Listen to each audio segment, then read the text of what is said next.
So I don't believe the change in the law is the magic cure. I do believe, though, very sincerely, if we don't have an understanding of life and have a lot of respect for life, I can't defend people on their personal liberties. I can't be as tolerant as I am on how they use their liberties. So that's why I think it's really a moral issue rather than a legal solution to all these problems. Then, as a physician, as a gynecologist, I've had to face some of these very, very difficult problems, and I understand them. And even before Roe versus Wade, many of those problems that existed, where there's no perfect answer, they were taken care of, but it was always done. They respected the fact that they were dealing with a life. But and just finally on this point, do you accept there's a slight contradiction between a candidate who is pro-liberty, pro-personal choice, pro-personal responsibility in almost every other area, but on this specific area says, no, you don't have choice? See, I don't see the inconsistency, because I see the 9-pound baby that's still within the mother as deserving some protection, too, who deserves a protection. That fetus has rights, because if I do harm to him, I get sued. If you have a car accident and kill a fetus, there are legal rights there. But to say that it's only the mother, it's very, very unique. If you carry your argument to all the way through, we have a right to our homes. Shouldn't we have the privacy of our homes? Do we have a right to kill the baby 1 minute after birth?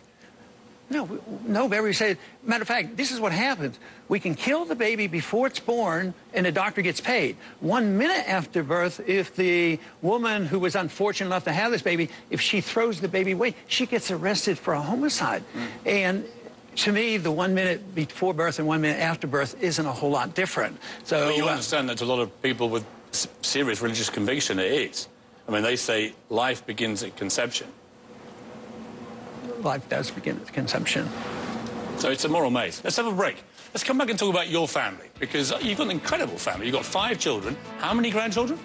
18. And how many great-grandchildren? 5. Amazing. Let's come back and talk about your extraordinary family and your wife.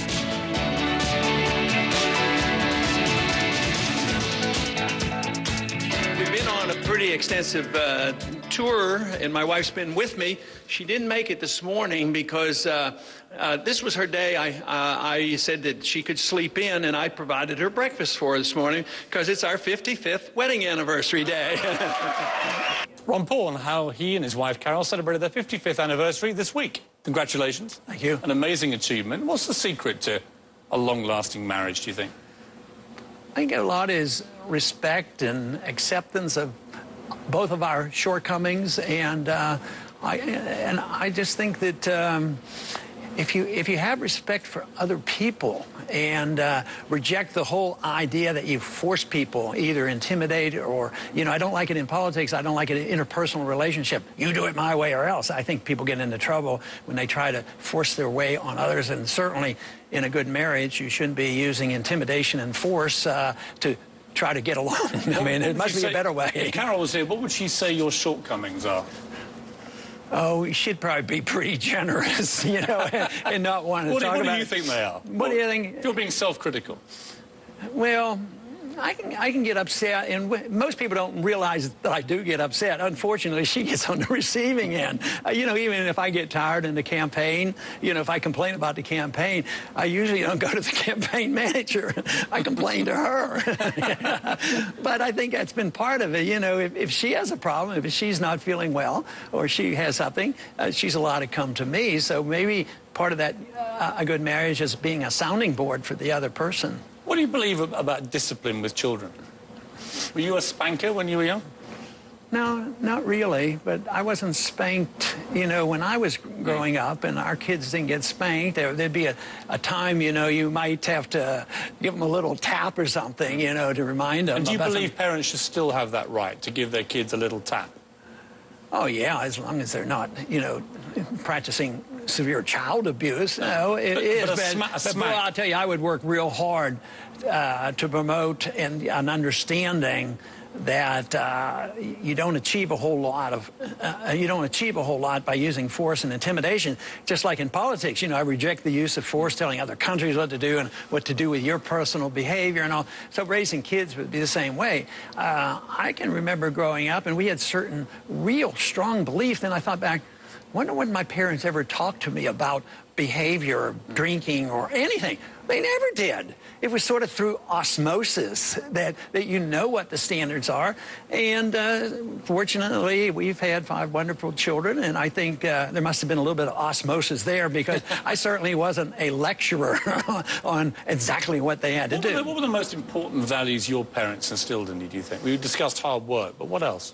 I think it's a hard work. They had a lot of respect for religious values. I mean, we did go to church routinely. I was raised in a Lutheran church, and confirmation in the church was a major event. When we were old enough to decide we wanted to be confirmed in the church, that became a bigger event than any birthday party or any other kind of celebration. That was pretty important.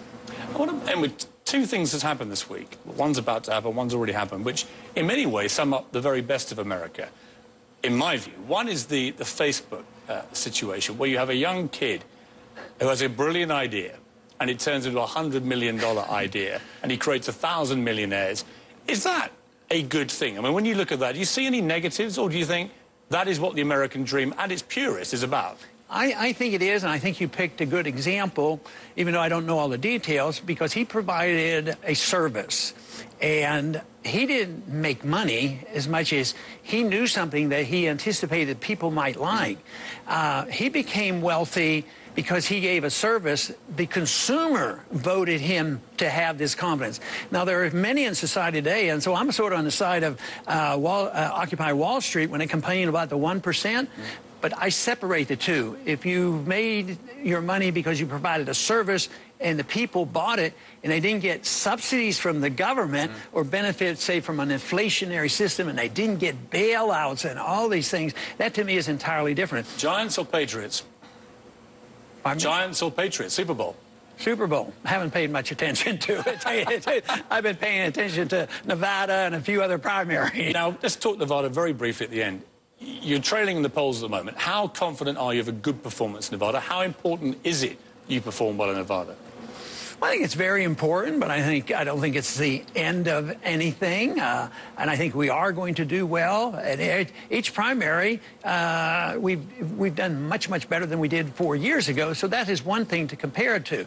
And we're down to, 4 candidates right now, and we have a good organization in Nevada. Will you ever drop out of this race, or are you here to the bitter end? Yeah, I'll drop out if somebody gets inaugurated next January. But nothing would stop you before the convention, say? I'm not thinking in those terms, because I'm thinking in campaigning where the next stop is. Where do I go this evening, and where do I sleep tonight, and how I'm going to encourage all the workers to get the vote out. Hypothetically, if you got to a point where you did want to drop out, could you imagine endorsing another candidate? Would you do that, or are you implacably opposed to doing that just on principle? Well, it would be a real challenge, but I think people change their minds. Some of them change their minds more easily than others. So if they change them favorably and they can convince me, I would certainly be open to that. Ron Paul, best of luck at Nevada and the rest of the campaign. Thank you. You've certainly brought a lot of energy,